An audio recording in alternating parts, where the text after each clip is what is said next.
Gulistan news देख रहे हैं आप। अभी तक का उर्दू खबरनामा लेकर आपका मेजबान ज़ुहूर लौलावी आपकी खिदमत में हाजिर। तफसीलात से पहले सुर्खियों पर एक नजर।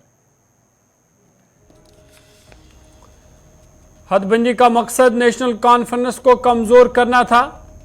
नेशनल कॉन्फ्रेंस के दौर में मीडिया आजाद थी, उमर अब्दुल्ला का बयान।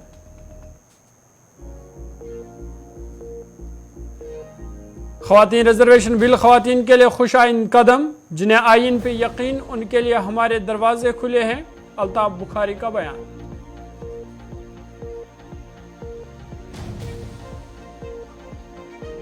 मेवा बागात में मुख्तलिफ बीमारियां फूट पड़ने से बाग मालिकान परेशान, महकमा हार्टिकल्चर से की मुदाखलत की अपील।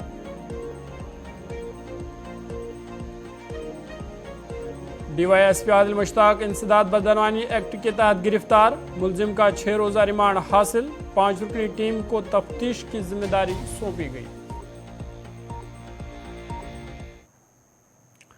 सुर्खियों के बाद खबरें तफसीलात के साथ। शुमाली कश्मीर के जिला कुपवाड़ा के हंदवारा में नेशनल कॉन्फ्रेंस का अवामी जलसा मुनक्कद हुआ, जिसमें लोगों की खास तादाद ने शिरकत की। इस मौका पर नेशनल कॉन्फ्रेंस के नायब सदर व साबिक वज़ीर आला उमर अब्दुल्ला मेहमान खुसूसी तौर मौजूद थे। उन्होंने जलसे से खिताब करते हुए कहा कि दफ़ा 370 की मनसूखी के बाद यहाँ लिए गए फैसलों का मकसद नेशनल कॉन्फ्रेंस को कमज़ोर करना था और जम्मू कश्मीर में BJP और इसके इत्तेहादियों को मजबूत करना है। उन्होंने कहा कि कुपवाड़ा और श्रीनगर नेशनल कॉन्फ्रेंस का गढ़ है।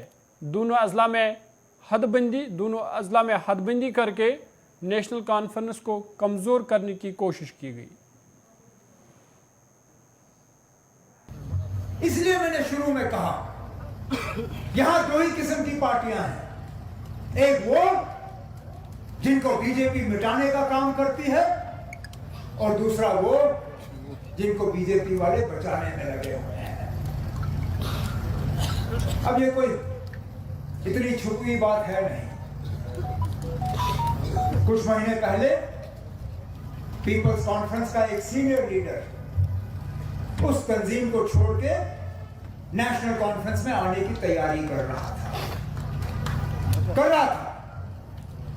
खुफिया तौर मुझसे एक मुलाकात भी हुई, डेट भी तय हुआ,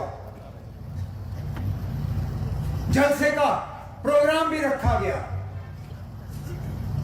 लेकिन उसको रोकने के लिए, और यह हैरानगी की बात है, उसको रोकने के लिए पीपल्स कॉन्फ्रेंस वाले नहीं आए, उसको रोकने के लिए बीजेपी के लीडर आए। यह अंदाजा करिए आप, जो आज हमारे ऊपर उंगली उठाते हैं, जो आज हमारे बारे में बात करते हैं, वो कम से कम हमें इतना ही समझाएं। हम लोगों को तो तबाह करने के लिए ये बीजेपी वाले निकले हुए हैं। आखिरकार आपको बचाने की राज क्या है? बड़े बड़े लीडर, जिनमें इनका सेक्रेटरी इंचार्ज JNK चुग और कश्तवाड़ के वो शर्मा जी, सुनील शर्मा, वो उसके पास पहुंचे, उसको जान पार किया, उसको फंसा मारा। जब वो नहीं चला फिर धमकी दी, फिर भाई के जरिए काम करवाया, उसको इतना मजबूर किया कि बेचारे ने शर्मिंदा होकर फिर मुझसे बात ही नहीं की। किसी और से कहलवा के कहा कि अब प्रोग्राम नहीं होगा, फिर कभी। जम्मू कश्मीर अपनी पार्टी की तरफ से श्रीनगर पार्टी दफ्तर पर एक तकरीब का इनेकाद किया गया, जिस दौरान कई लोग अपनी पार्टी में शामिल हुए। इस मौके पर पार्टी चेयरमैन अल्ताफ बुखारी ने कहा कि ख़वातीन रिजर्वेशन बिल मुल्क की ख़वातीन के लिए खुश आइन बात है। उन्होंने कहा कि ख़वातीन पहले वोटर होती थी, अब उन्हें लोगों की नुमाइंदगी करने का मौका मिलेगा।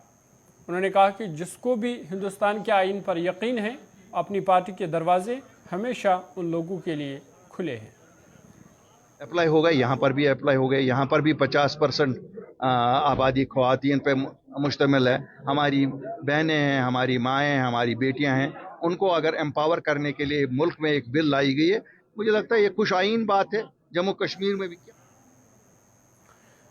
आगे बढ़ते हैं। सीपीआईएम के सीनियर लीडर मोहम्मद यूसुफ तारिगामी ने श्रीनगर में प्रेस कॉन्फ्रेंस की, जिस दौरान उन्होंने कहा कि एक तरफ जहां खवातीन को बाइख्तियार बनाने की कोशिश की जा रही है, वहीं जम्मू कश्मीर के आशा वर्कर कई दिनों से सड़कों पर एहतजाज कर रही है, जिनकी कोई सुनवाई नहीं हुई। उन्होंने इंतजामिया पर जोर दिया है कि उनके मुतालबे हल किए जाए ताकि उनके मुश्किलात दूर हो सके। ऐसे जहाँ तक एनएचएम का ताल्लुक है, एक बड़ी स्कीम है, लेकिन अभी तक जो एनएचएम में काम करने वाले लोग हैं, काम करने वाले ख़ास तौर पर आशा वर्कर्स, उनके जो मसाइल हैं वो अभी भी हल तलब है, ध्यान नहीं दिया जाता है। आप हैरान होंगे, एक तरफ तो ये ऐलान किया जा रहा है कि हम जहाँ तक मुख्तलिफ महकमा जात में काम करने वाले लोग हैं, उनके राइट्स के तहफ़्फ़ुज़ के लिए या जो उनकी उजरतें हैं उनको वक्त पर वागुजार करने के लिए काफ़ी कुछ कर रहे हैं, सरकार का दावा है। लेकिन अगर आप देख लेंगे आशा वर्कर्स, आशा आज कई दिनों से हड़ताल पर हैं जम्मू रीजन में, और यहाँ पर भी एहतजाज कर रही हैं हर सतह पर, और उनका दावा यही है कि एक स्कीम है जिसके बारे में सिफारिश की है लेबर कॉन्फ्रेंस ने, जिसकी सिफारिश की है जॉइंट पार्लियामेंट्री कमेटीज़ ने, जिसकी सिफारिश की है कई आला सतही जो मीटिंगें हुई हैं, कमेटियाँ बनी हैं उनकी तरफ से। लेकिन अफसोस यही है कि जहाँ तक उजरतों का ताल्लुक़ है, वेजेस का ताल्लुक़ है, अभी भी 2000 से ज़्यादा बाकायदा उजरत मिलती नहीं है आशा को। स्कीम में कई और मुद्दे हैं जहां इंसेंटिव्स हैं, लेकिन बहुत सारा बोझ उठाने के बावजूद उन्हें वो इंसेंटिव भी। खबरनामा जारी है, वक्त है छोटे से ब्रेक का। ब्रेक के बाद जल्द हाजिर होंगे।